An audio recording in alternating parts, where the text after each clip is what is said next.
Halo semuanya, perkenalkan nama saya Miranda Angelina Sirait dengan NIM C24012310114 kelompok 4 pada kesempatan kali ini saya akan menjelaskan tentang praktikum yang sudah saya lakukan pada hari Sabtu. Sebelumnya aku mau jelasin dulu nih, pada kesempatan kemarin kami itu mempelajari tentang pertumbuhan ikan. Ikan yang saya dapatkan dan kelompok saya dapatkan adalah ikan tongkol. Per orang dapat meneliti 2 ikan. Nah, teori pertumbuhan itu kami lakukan untuk mewujudkan hasil sebesar-besarnya dengan biaya serendah-rendahnya. Berbagai usaha dengan memanipulasi lingkungan yang telah dilakukan, mengefisiensi waktu, dan mencapai hasil tersebut. Nah, adapun tujuan dari pengamatan yang kami lakukan adalah untuk mengetahui perkembangan yang dialami oleh ikan melalui analisa parameter panjang, berat, dan morfologi ikan. Adapun langkah awal prosedur kerja yang kami lakukan dalam analisis ini adalah praktikum pertumbuhan, menyiapkan ikan segar yang akan diamati, kemudian diukur dan dibedah pada baki yang telah disediakan. Nah, setelah ikan kita bedah, kita keringkan dengan tisu atau kain lap yang telah kita bawa. Kemudian kita beri label dengan selotip kertas agar ikan tidak tertukar dengan. Setelah itu kita melakukan sesi foto. Ikan itu kita foto sebelum kita bedah morfometrik dan meristiknya.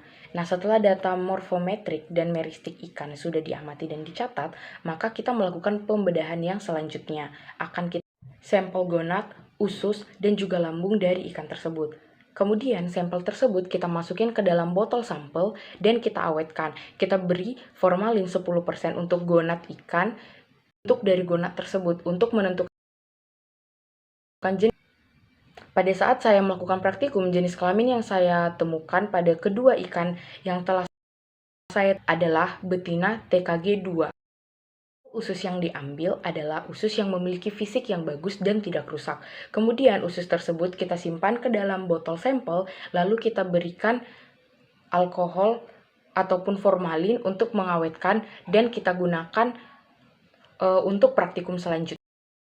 Nah, dalam proses pembedahan ikan yang kita bedah harus mengarah ke sebelah kiri. Karena saat badan ikan mengarah ke sebelah kiri akan banyak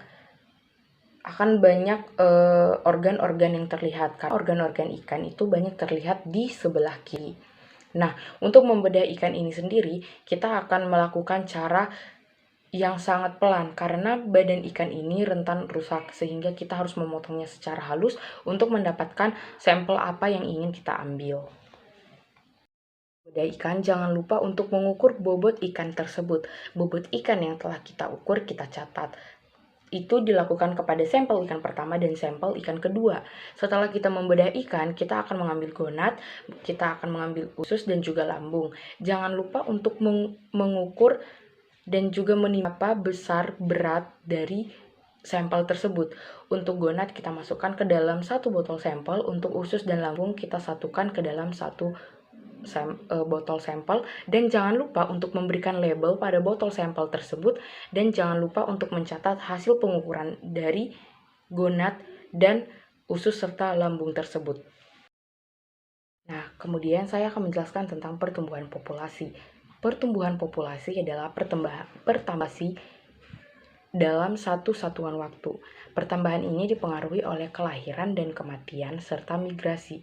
Pertumbuhan eksponensial yaitu populasi memiliki tingkat kelahiran yang konstan melalui waktu dan tidak pernah dibatasi oleh makanan atau penyakit. Pertumbuhan logistik dalam populasi pertumbuhan individu menunjukkan pertumbuhan eksponensial yang tidak dibatasi oleh makanan atau penyakit. Namun dalam populasi, baik makanan dan penyakit menjadi penting karena menjadi pembatas. Ada batas atas jumlah individu yang dapat didukung lingkungan. Ekologi melihat ini sebagai daya dukung lingkungan. Populasi dalam semacam ini menunjukkan lingkungan apa yang dikenal sebagai pertumbuhan logistik. Nah, menurut Effendi 1979, pertumbuhan terdiri dari pertumbuhan mutlak dan pertumbuhan nisbi. Pertumbuhan mutlak yaitu ukuran rata-rata pada umur tertentu. rata-rata ikan pada waktu umur 1 tahun.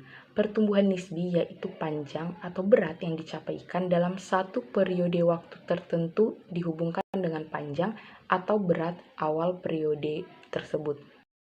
Pentingnya pertumbuhan adalah untuk melihat perkembangan jenis ikan, memacu produksi, menjaga ketersediaan stok sumber daya, mengatur kegiatan penangkapan atau fishing effort, melakukan pengelolaan untuk keberlanjutan usaha, produktivitas ekonomi atau economic value, dan dari ketersediaan sumber daya ikan. Nah, umur adalah entitas yang menunjukkan perkembangan individu ikan dalam satuan waktu. Identitas ini dapat diketahui dalam skala numerik berdasarkan skala satuan tertentu seperti atau bulan, atau tahun, dan sebagainya. Umur ikan adalah masa kehidupan yang dapat ditempuh oleh suatu individu dari satu spesies ikan. Spesies ikan tersebut mengalami kematian secara alami atau karena keperluan tertentu maupun disebabkan oleh faktor lainnya. Individu ikan ada yang berumur panjang dan ada yang berumur pendek.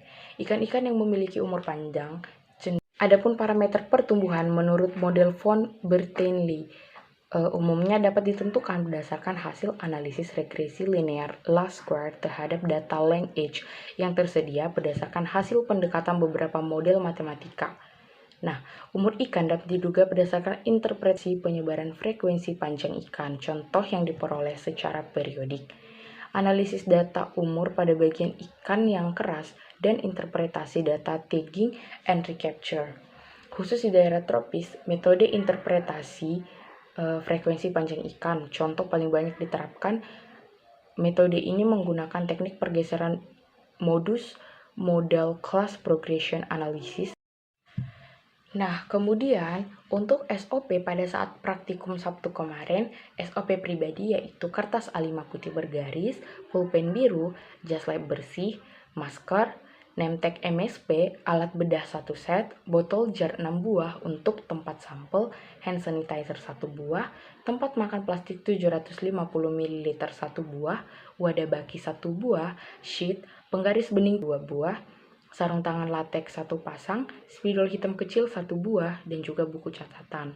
Untuk SOP kelompok, jarum pentul 1 set, kain lap atau kanebo 1 buah, handphone 1 unit, solatip kertas 1 gulung, styrofoam putih 2 buah, tisu gulung 1 buah, trash bag ukuran besar 5 buah, benang jahit 1 buah, dan sheet kelompok. Kemudian sampai di sini materi yang telah saya jelaskan. Sampai bertemu di micro teaching selanjutnya untuk materi yang baru.